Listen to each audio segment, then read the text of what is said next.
This video is going to show you how to use your Avermedia document camera. I'm going to start with the functions that are used without having to install any software.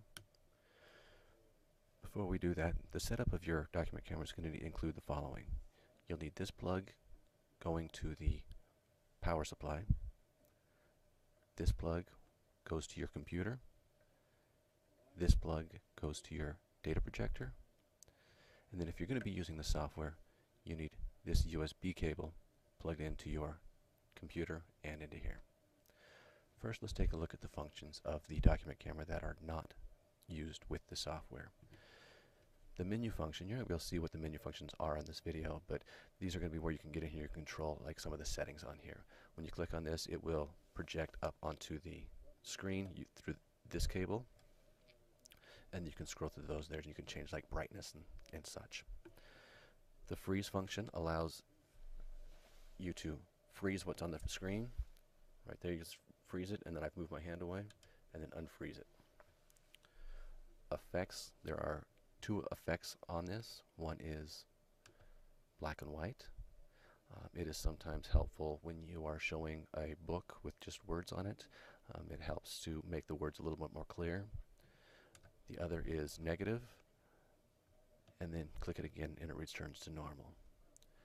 Auto image will allow you the camera to adjust for the appropriate lighting for the area, and it will also autofocus. I recommend that you generally leave this on, but you can turn it off if you'd like. Next is capture and delete. This is a function that allows you to capture images and store those images on the document camera itself. You also have a zoom function. It allows you to zoom in, and then if you needed to scroll over, you would then click to scroll. It's got actually very powerful zoom, and it's easy to spin in that dial. Now to take a look at some of the functionality that comes with the software. This is the image of the software right here. You see here, if I zoom in, then I have the scroll function that works here as well. I'm going to go ahead and scroll out. From here, you can zoom in and zoom out without having to be near the document camera. So if you're to zoom in, you could then adjust the setting.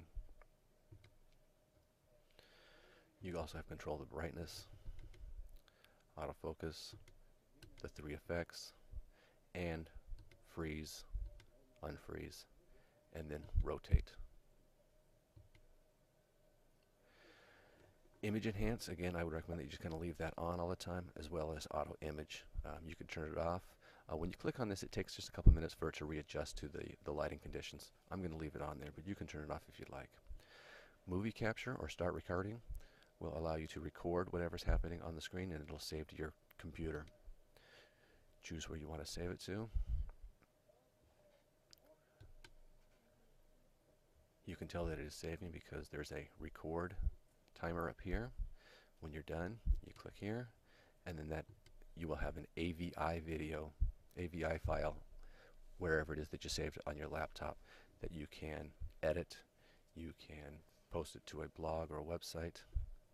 Same thing here. You can capture an image. Here it is. I just captured that image, and you can save that to your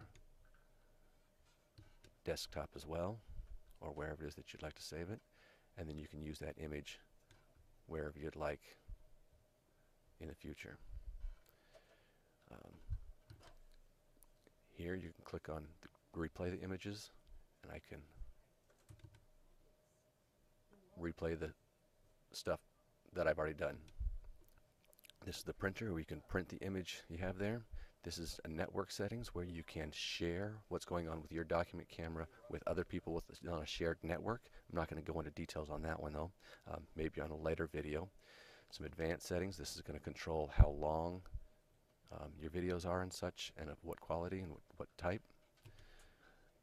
You can draw on your image. This allows you to choose what size of pencil you're going to be using, and this allows you to choose the colors. If you click here, there are 8 different colors to choose from. I'm going to choose red, and I'm going to make a circle. If I don't like it, I can say delete all. You can also draw straight lines, and again, delete all. This one allows you to draw squares. You can again choose the colors.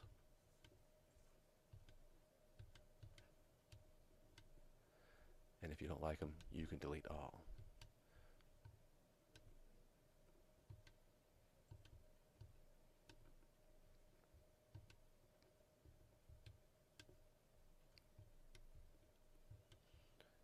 You can add text. Choose your color carefully depending on where you're going to be putting it. Click where you want it.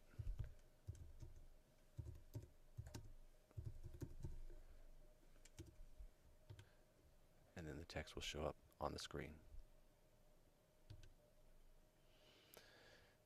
This tool here allows you to copy a piece of the screen so you can paste it into a Word document. So I've got this highlighted. Now whenever I drag and or click and drag this area, as soon as I let go, it's going to be added to the clipboard on the computer. I can then go into Microsoft Word and paste it into the Word document.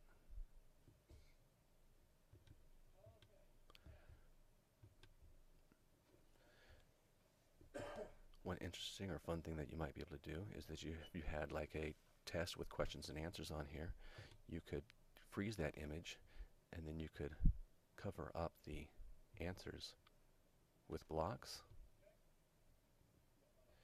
and then as the questions are answered, you can reveal the right answer by using the eraser function.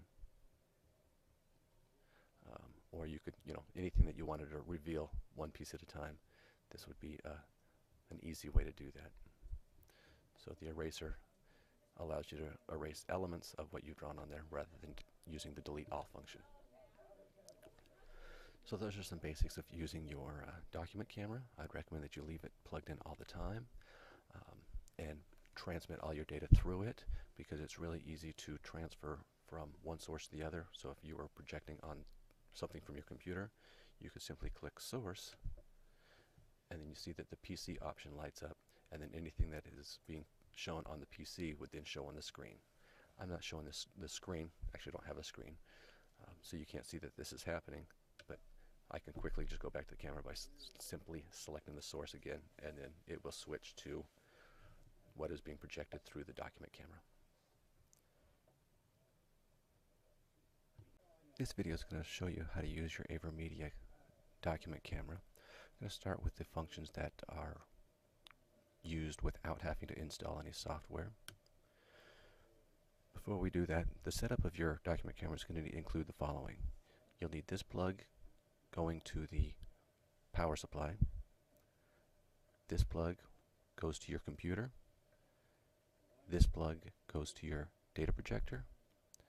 And then if you're going to be using the software, you need this USB cable plugged into your computer and into here. First, let's take a look at the functions of the document camera that are not used with the software. The menu function, you're not going to be able to see what the menu functions are on this video, but these are going to be where you can get in here and control like some of the settings on here.